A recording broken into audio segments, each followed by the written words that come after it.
Ali svugde u svetu ti VIP klubovi koji su stvarno ono, provode, boli glava, svi oni i dalje imaju taj neki lagani, taj retro disco fazon. Znači ta muzika i dalje se sluša ta neka muzika koja se sluša, znaš, to su ti, nemam ništa protiv ovoga, naravno, ali u mom stanju, tih nekih stanja koje sam imao, nikako mi taj stroboskop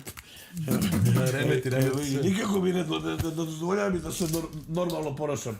Jer vidi, majke Bože, došao sam par puta, sam gostovao po diskocekama naše klube, sam morao da dočara kako sam hodao. Znači onako još malo popije, sve dođem sad na tezgu, izlazimo i oni najavljuju, Aca, Luka, tedi kroz diskoteku, vam pustio, ono svetlo, ja ovako.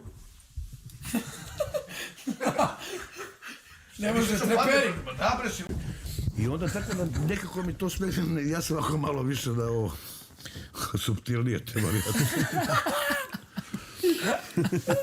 Ali